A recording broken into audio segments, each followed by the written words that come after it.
Good morning. Day 16 of our Read Through the Bible 2019. We're going to be in Genesis chapters 46, 47, and 48 this morning. Almost done. And tomorrow we will wrap up Genesis and actually start into Exodus. So Joseph had revealed his situation to his brothers. And so we get to verse chapter 46. Where the whole family comes back. So Israel took his journey with all that he had, and he came to Beersheba and offered sacrifices to the God of his father Isaac. And God spoke to Israel in visions of the night and said, "Jacob, Jacob." And he said, "Here I am."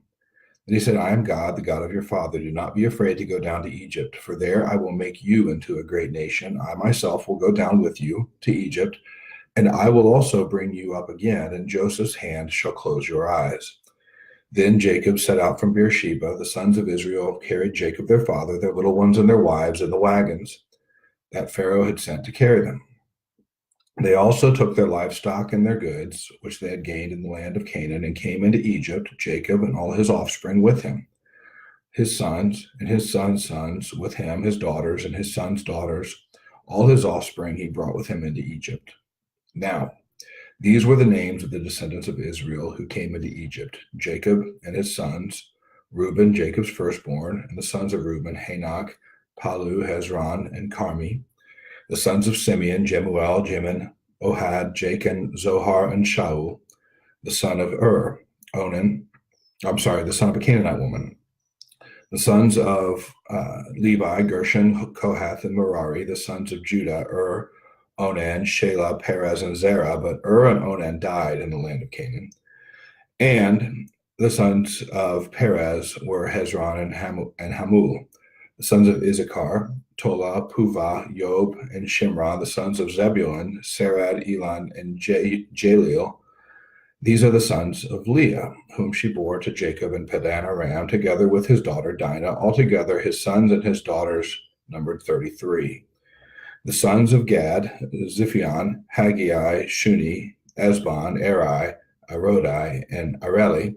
The sons of Asher, Imnah, Ishva, Ishvi, Beriah, and Sarah, their sister. And the sons of Beriah, Heber, and Malchiel. These are the sons of Zilpah, whom Laban gave to Leah, his daughter. And these she bore to Jacob, 16 persons. The sons of Rachel, Jacob's wife, Joseph and Benjamin. And to Joseph in the land of Egypt were born Manasseh and Ephraim, whom Asenath, the daughter of Potipharah, the priest of On, bore to him. And the sons of Benjamin, Bela, Becher, Ashbel, Gera, Naaman, Ahai, Rosh, Hupim, and Ard. These are the sons of Rachel, who were born to Jacob, 14 persons in all. The sons of Dan, Hushim, the son of Dan, Hushim. The sons of Naphtali, Jazil, Guni, Jazer, and Shilem. These are the sons of Bilhah, whom Laban gave to Rachel, his daughter, and these she bore to Jacob, 7 persons in all. All the persons belonging to Jacob who came into Egypt, who were his own descendants, not including Jacob's sons' wives, were 66 persons in all. And the sons of Joseph, who were born to him in Egypt, were 2. All the persons of the house of Jacob who came into Egypt were 70. He had sent Judah instead of him. Let me start that over. My eyes are not working this morning. He had sent Judah ahead of him to Joseph to show the way before him in Goshen, and then he came into the land of Goshen. Then Joseph prepared his chariot and went up to meet Israel, his father, in Goshen. He presented himself to him and fell on his neck and wept on his neck a good while. Israel said to Joseph, "Now let me die, since I have seen your face and know that you are still alive." Joseph said to his brothers and to his father's household, "I will go up and tell Pharaoh, and will say to him, my brothers and my father's household, who were in the land of Canaan, have come to me. And the men are shepherds, for they have been keepers of livestock, and they have brought their flocks and their herds and all that they have. When Pharaoh calls you and says, 'What is your occupation?' you shall say, 'Your servants have been keepers of livestock from our youth even until now, both we and our fathers, in order that we may dwell in the land of Goshen. For every shepherd is an abomination to the Egyptians.'" So Joseph went, chapter 47, and told Pharaoh, my father and my brothers and their flocks and herds and all that they possess have come from the land of Canaan. They are now in the land of Goshen, and from among his brothers he took 5 men and presented them to Pharaoh. Pharaoh said to his brothers, what is your occupation? They said to Pharaoh, we, your servants, are shepherds, as our fathers were. They said to Pharaoh, we have come to sojourn in the land, for there is no pasture for your servants' flock, for the land is severe in the land of Canaan. And now, please let your servants dwell in the land of Goshen. Then Pharaoh said to Joseph, your father and your brothers have come to you. The land of Egypt is before you. So your father and your brothers and the best of the land, let them settle in the land of Goshen. And if you know any able men among them, put them in charge of my livestock. Then Joseph brought in Jacob his father and stood him before Pharaoh. And Jacob blessed Pharaoh, and Pharaoh said to Joseph, how many are the days of the years of your life? And Jacob said to Pharaoh, the days of the years of my sojourning are 130 years. Few and evil have been the days of the years of my life, and they have not attained to the days of the years of the life of my fathers in the days of their sojourning. And Jacob blessed Pharaoh and went out from the presence of Pharaoh. Then Joseph settled his father and his brothers and gave them a possession of the land of Egypt, in the best of the land, in the land of Ramses, as Pharaoh had commanded.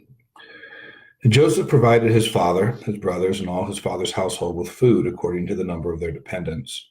Now there was no food in all the land, for the famine was very severe, so that the land of Egypt and the land of Canaan languished by reason of the famine. And Joseph gathered up all the money that was found in the land of Egypt and in the land of Canaan in exchange for the grain that they bought. And Joseph brought the money into Pharaoh's house. And when the money was all spent in the land of Egypt and in the land of Canaan, all the Egyptians came to Joseph and said, give us food.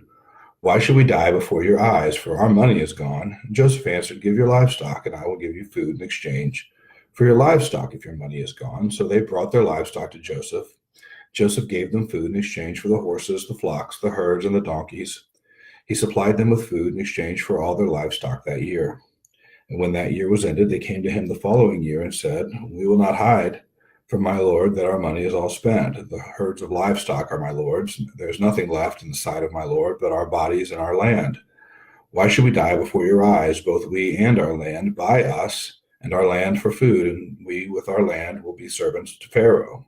And give us seed that we may live and not die, and that the land may not be desolate. So Joseph brought all the land of Egypt to Pharaoh, for the Egyptians sold their fields because the famine was severe on them. The land became Pharaoh's. As for the people, he made servants of them, everyone from one end of Egypt to the other. Only the land of the priests he did not buy, for the priests had a fixed allowance from Pharaoh and lived on the allowance that Pharaoh had given them. Therefore they did not sell their land. Then Joseph said to the people, behold, I have this day bought you and your land for Pharaoh. Now here is seed for you, and you shall sow on the land. And at the harvest you shall give 1/5 to Pharaoh, and 4/5 shall be your own, as seed for field, and as food for yourselves and your household, and as food for your little ones. And they said, you have saved our lives. May it please my Lord, we will be servants to Pharaoh. So Joseph made it a statute concerning the land of Egypt, and it stands to this day that Pharaoh should have the 5th. The land of the priests alone did not become Pharaoh's. Thus Israel settled in the land of Egypt and the land of Goshen, and they gained possessions in it, and were fruitful and multiplied greatly. And Jacob lived in the land of Egypt 17 years. So the days of Jacob, the years of his life, were 147 years.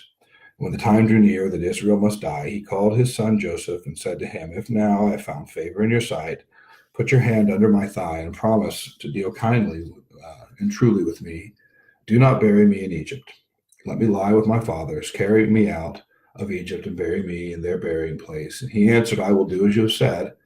He said, swear to me. And he swore to him. Then Israel bowed himself upon the head of his bed. Chapter 48. After this, Joseph was told, behold, your father is ill. So he took with him his 2 sons, Manasseh and Ephraim. And it was told to Jacob, your son Joseph has come to you. Then Israel summoned his strength and sat up in bed. And Jacob said to Joseph, God Almighty appeared to me at Luz in the land of Canaan and blessed me, and said to me, behold, I will make you fruitful and multiply you. I will make you a company of peoples, and will give this land to your offspring after you for an everlasting possession. And now your 2 sons who were born to you in the land of Egypt before I came to you in Egypt are mine. Ephraim and Manasseh shall be mine, as Reuben and Simeon are. I'll pause right there real quickly. When we see the division of the land, it's divided among the sons of Israel.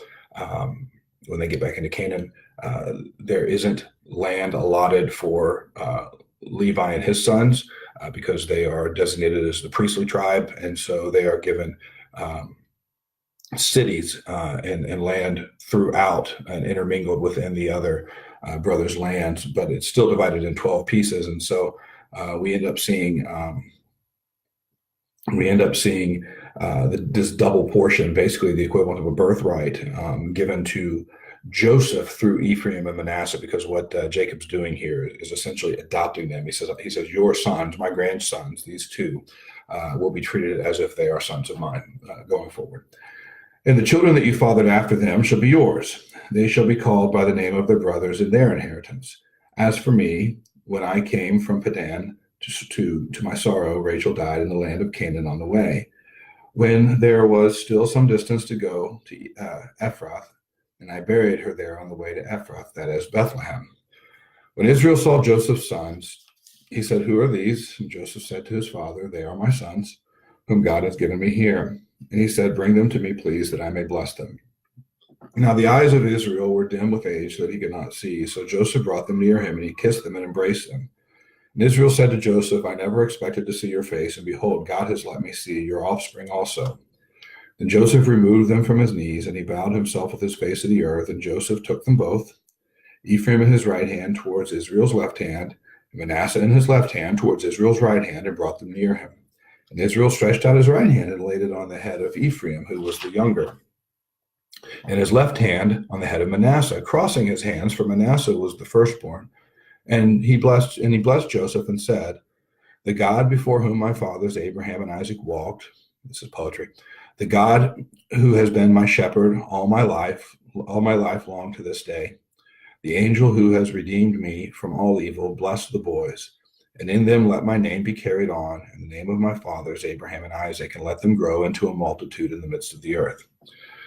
And Joseph saw that his father laid his right hand on the head of Ephraim. It displeased him. And he took his father's hand to move it from Ephraim's head to Manasseh's head. And Joseph said to his father, not this way, my father. Since this one is the firstborn, put your right hand on his head. But his father refused and said, I know, my son, I know.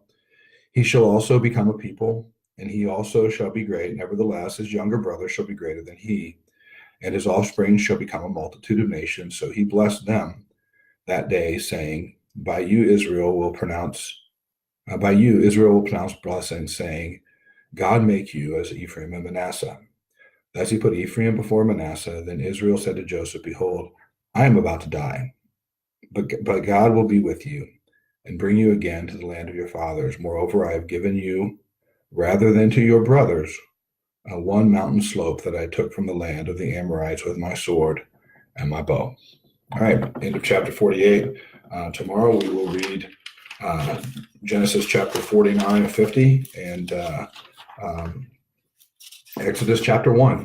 Do a very short introduction of Exodus before we jump in.